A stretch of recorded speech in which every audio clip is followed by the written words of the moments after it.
April 11th, 2026. Somewhere in the South Atlantic Ocean. There are no roads out here, no cities, no coastlines, just gray water stretching in every direction for hundreds of miles. The nearest land is a tiny island called St. Helena, the same island where Napoleon died in exile, and even that is still 2 weeks away. On the MV Hondius, a luxury expedition cruise ship carrying 147 passengers and crew from 23 different countries, a 70-year-old Dutch man takes his last breath. No violence, no accident, no warning that anyone had recognized in time. Just a man who had come to see Antarctica, who had spent 4 months road tripping through some of the most beautiful wilderness on Earth, who had gone bird watching in Patagonia and breathed in the wrong air in the wrong field near the wrong pile of rodent droppings. He was the first. He would not be the last. Because what nobody on that ship knew, what nobody anywhere in the world knew yet, was that the man had boarded a vessel already carrying one of the rarest and most lethal viruses known to science. A virus with a case fatality rate that can hit 50%. A virus that lives in rats and turns human lungs into battlegrounds. A virus that, in almost every case in recorded history, cannot travel from one person to another. Almost every case. The one exception, the single strain of this virus that breaks that rule, was the Andes virus. And it was loose on a ship in the middle of the ocean with nowhere to go and 147 people to find. This is a story of how a couple went bird watching in South America and accidentally started a global health emergency. Of how a virus traveled from a rat in Patagonia to hospitals in 5 countries across 4 continents. Of how a ship became a prison. Of how the world looked at what was happening and felt, in the pit of its stomach, like it had seen this before. To understand what happened, you have to understand where it began. Ushuaia, Argentina, the southernmost city on Earth. If you drive south from Buenos Aires for 30 hours, past the Pampas and the Patagonian steppe, and through the mountains at the bottom of the continent, you eventually run out of road. You run out of land. You arrive at a small city hugging a bay, with the Andes at its back and the Drake Passage ahead, the most violent stretch of ocean on the planet, and beyond that, Antarctica. It is one of the most extraordinary places in the world. Remote, cold, beautiful in a way that makes you feel appropriately small. It is also surrounded by wilderness. And in that wilderness, in the forest, the river valleys, the open grasslands of the surrounding region, lives a creature called the long-tailed pygmy rice rat, a small, unremarkable rodent, the kind you would walk past without a second thought, the kind you would never even know was there. The long-tailed pygmy rice rat carries the Andes virus. It has always carried it. The virus lives in the rodent's body without hurting it, a perfectly evolved relationship between a pathogen and its host. The rat shed the virus in its urine, in its droppings, in its saliva. If a human breathes in particles from those droppings, in a barn, in a field, near a waste site where rodents gather, the virus crosses over. And then it does what viruses do. It gets to work. The couple who would become the index cases of the Hondius outbreak had been in Argentina since late November 2025. A 4-month road trip across Chile, Uruguay, and Argentina. Bird watching, hiking, sleeping in remote areas. The kind of trip that cost years of saving and lifetimes of dreaming. They had crossed back into Argentina from Uruguay just 4 days before boarding the ship. On April 1st, 2026, they walked up the gangway of the MV Hondius in Ushuaia harbor. The Andes virus was already inside them. They just didn't know it yet. Hantavirus incubates silently, 1 week, 2 weeks, sometimes 8 weeks before the first symptom appears. During that entire time, the infected person feels fine. They have no idea. They go to dinner. They stand at the deck railing and photograph icebergs. They laugh with other passengers. They live their lives. The virus multiplies quietly in the background, waiting. The MV Hondius left Ushuaia on April 1st bound for Antarctica. It was a dream voyage, 95 cabins, a crew of 72 passengers from across the world, bird watchers, photographers, retired adventurers who had worked their whole lives to afford a trip like this. The ship's operator was a Dutch company called Oceanwide Expeditions, specialists in polar adventure travel. Everything was normal. Everything was perfect. Nobody knew they were sailing with a passenger that had not paid for a ticket. Sometime in the first week at sea, the Dutchman started feeling unwell. Fever, headache, His stomach was turning on him. He went to the ship's doctor, and at that point, there was no reason for alarm. Not really. Ships are enclosed environments. People get stomach bugs. People get colds. The motion of the ocean gets to some people even on a ship as large as the Hondius. The doctor treated him for the most likely explanations. What the ship's doctor could not have known, what nobody could have known, was that somewhere in the man's lungs, the Andes virus had already begun its assault. It attacks the small blood vessels, causing them to leak fluid into the lung tissue. The lungs begin to fill.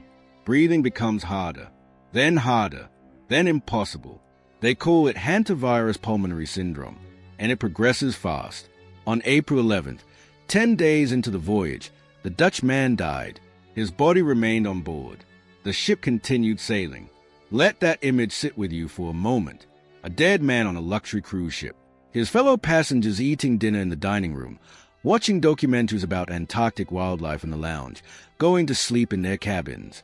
And somewhere below decks, a body, and somewhere in the air recycling through that enclosed metal vessel, on the hands that had touched the same surfaces, the same railings, the same dining tables, the possibility that the virus had already moved on.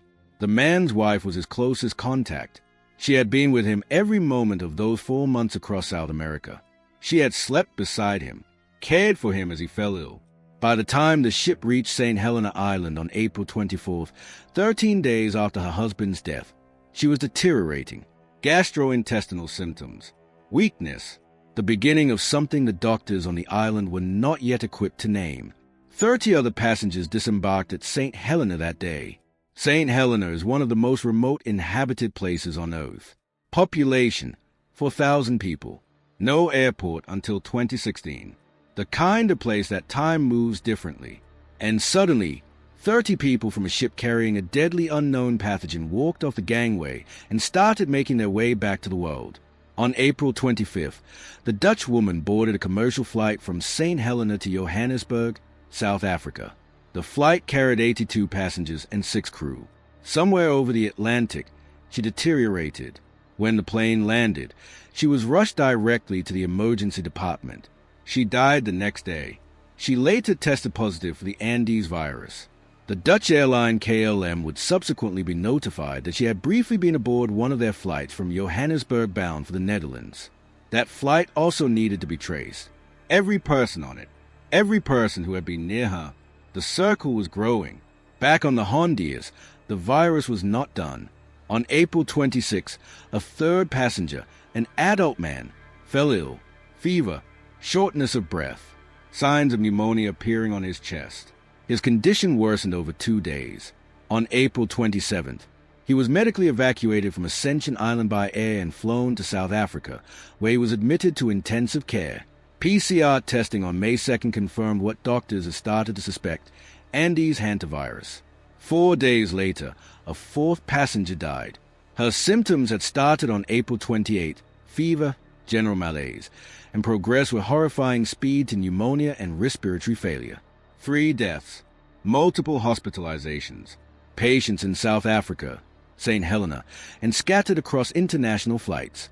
And the world still did not know. Nobody stopped them. Nobody knew to stop them. The first death had been recorded, but the cause, the real cause, had not yet been confirmed. On May 2nd, 2026, the World Health Organization received a notification from the United Kingdom's International Health Regulations focal point. A cluster of severe acute respiratory illness aboard a Dutch-flagged cruise ship. 2 confirmed deaths. 1 critically ill patient. A laboratory result from South Africa. Hantavirus. Within hours, the machinery of global public health was grinding into motion. Health authorities across 4 continents were on the phone with each other. Governments were pulling passenger lists. Airlines were being contacted. The island of St. Helena, population 4,000, in the middle of the ocean, suddenly found itself at the center of an international crisis. And then the media found out. News tickers in English, Dutch, German, Spanish, French, all saying variations of the same thing. Hantavirus, cruise ship, Atlantic Ocean, deaths, music. For 5 seconds, the propulsive rhythm pauses. A haunting, stripped-back motif enters, the emotional register of early COVID coverage. The audience should feel deja vu. Then the rhythm returns, slightly harder.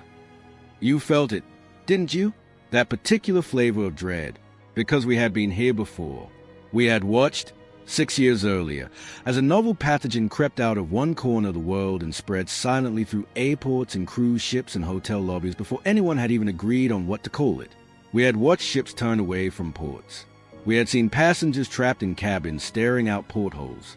We had learned what exponential spread looks like when the world moves too slowly. And now here was a ship, in the Atlantic, carrying passengers from 23 countries, with dead people aboard, with passengers who had already disembarked and dispersed before anyone sounded the alarm. The MV Hondius anchored off the coast of Cape Verde on May 3rd. It could go no further. 3 patients needed urgent medical evacuation. The ship's next scheduled port, the Canary Islands, Spanish territory, refused to let it dock. The president of the Canary Islands said his regional authorities lack sufficient information about the outbreak to guarantee public safety. The Spanish national government overruled him, cited international law, cited humanitarian principles. The battle over a docking right made front pages around the world. The image was impossible to miss. A luxury expedition vessel, anchored in the Atlantic, refused at port, with dead passengers aboard and the living trapped inside. We had seen this photograph before. In 2020, it had been the Diamond Princess. In 2026, it was the Hondius. The WHO's Director General answered carefully and directly. The risk to the global population was low. The Andes virus was not going to become the next pandemic. It requires prolonged, close, intimate contact to spread from person to person. It doesn't drift through a crowd. It doesn't travel on a breath across a restaurant. You cannot catch it from a handshake or a shared elevator. But it was spreading between people on that ship. And the ship had already released its passengers into the world weeks before anyone knew to stop them. Count the countries. South Africa, a confirmed case, a British national, in intensive care, infected with the Andes strain. South African health authorities scrambling to trace contact of every passenger who had previously departed the ship, focusing urgently on the April 25th flight from St. Helena to Johannesburg that had carried the dying Dutch woman. Germany, a patient medically evacuated from the Hondius by air, met at the airport by personnel in full hazmat suits. The image broadcast to every newsroom in the world. The Netherlands, another evacuation, another ICU, medical personnel in protective gear on the tarmac. Switzerland, a confirmed case, a passenger who had already flown home before the outbreak was publicly known. Singapore, 2 residents, aged 67 and 65, placed in government isolation facilities. Both had been on the Hondius. Both had disembarked early and shared a Johannesburg-bound flight with a confirmed case. Test results pending. The Singapore Communicable Diseases Agency issued a statement. Risk to the general public was currently low. Both individuals were being monitored. France, a national identified as a contact case after traveling on the same plane as the Dutch woman who died. French health authorities notified. The United States, 17 Americans still aboard the ship. The CDC issued a statement. The State Department was in contact with passengers. The administration said it was monitoring the situation closely. Canada, the United Kingdom, both countries tracing passengers who had been in proximity to confirmed cases. And Argentina, where investigators had still not left for the southern town where they suspected the outbreak had begun. Scientists from the state-funded institute planned to travel to Ushuaia in the coming days to trap and test rodents along the route the Dutch couple had traveled. A single Dutch couple had gone birdwatching, and their footsteps had reached hospitals on 4 continents. In Argentina, the forensic reconstruction of the couple's 4-month journey was beginning. January 31st, they entered from Chile through the province of Neuquén, a region the WHO had long identified as endemic for Hantavirus. They visited missions in the northeast, another endemic zone. March 13th, they crossed into Uruguay by land. March 27th, they returned to Argentina, traveling to Ushuaia. April 1st, they boarded the ship. The specific moment of infection may never be identified. The exact field, the exact pile of droppings, the exact breath of the wrong air in the wrong place. Investigators were now trapping every rodent they could find along that entire route. Back on the ship, 146 people were still waiting. They had come for the adventure of a lifetime and were now confined to a vessel anchored off an island most of them had never heard of, being refused entry at every port, watching the news on their phones to find out what was happening to them.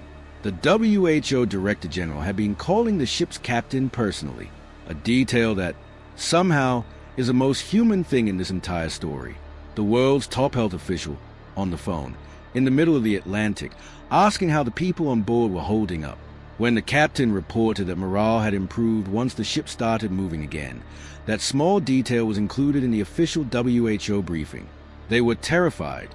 Of course they were terrified. And the only thing anyone could do was keep the ship sailing toward a port that might eventually let them in. Here's what the scientists will tell you. Hantavirus is not going to become the next COVID-19. The biology is wrong for it. The Andes strain spreads between humans, but the conditions required are sustained, intimate, prolonged contact. Partners, family members, people sharing the same small space for days or weeks. The explosive, invisible, casual contact spread that defined the early months of the COVID pandemic is not what this virus does. The WHO said this clearly and repeatedly. The public health risk is low. There is no evidence of widespread transmission. This will be a contained outbreak. And yet, what the Hondius has exposed, what it has torn back open and held up to the light, is the same structural wound that COVID-19 revealed 6 years ago. A wound that is not fully healed. A wound the world promised itself it would fix and then, in the business of recovery and politics and everything else, did not quite get around to. A virus that begins in a field in Patagonia can reach a hospital in Johannesburg, an airport in Amsterdam, and an isolation unit in Singapore in weeks, before the world knows, before a single public alarm is raised, before any government has made a single public statement. The people who need to be traced have already landed, taken taxis, gone home, hugged their families, got back to their lives.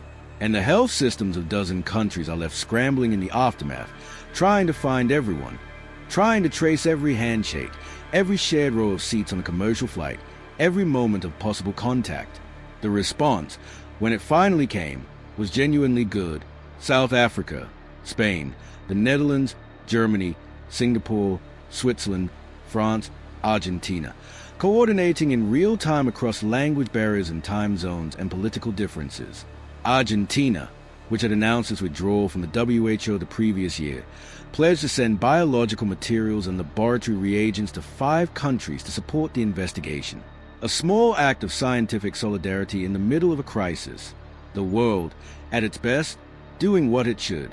On May 11th, evacuation from Tenerife begins. Passengers finally step off the Hondius and onto solid ground for the first time in over a month.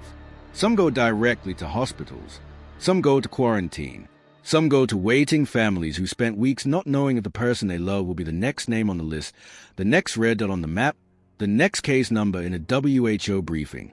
A body is finally brought ashore. The ship goes quiet. And in a laboratory in Buenos Aires, a scientist bends over a sample collected from a rodent trapped in the wilderness of Patagonia, looking for the exact genetic sequence, the exact strain, the answer to the question that started all of this. Where did it begin? What field? What moment? What rat? Hantavirus has been on this earth far longer than we have. It was here before our cities, before our countries, before our borders and our health systems and our international coordination bodies. It will be here when all of those things are long gone. The MV Hondius left Ushuaia on April 1st, 2026. A dream voyage. A ship full of people chasing one of the great experiences a human life can contain. And somewhere in the wilderness of South America, on a 4-month road trip through some of the most beautiful landscapes on Earth, a virus that had been quietly living in rats for centuries crossed over. It came aboard with a couple who had done nothing wrong, who had simply been in the wrong field at the wrong moment and breathed in the wrong air. 3 people did not make it home. The rest of the world watched and felt that cold familiar recognition and asked itself a question it asks every time something like this happens. 3 people never made it home. The ship is still being investigated, and the virus is still out there if this story hit different. Subscribe to *new documentary every week. *. I'll see you next time.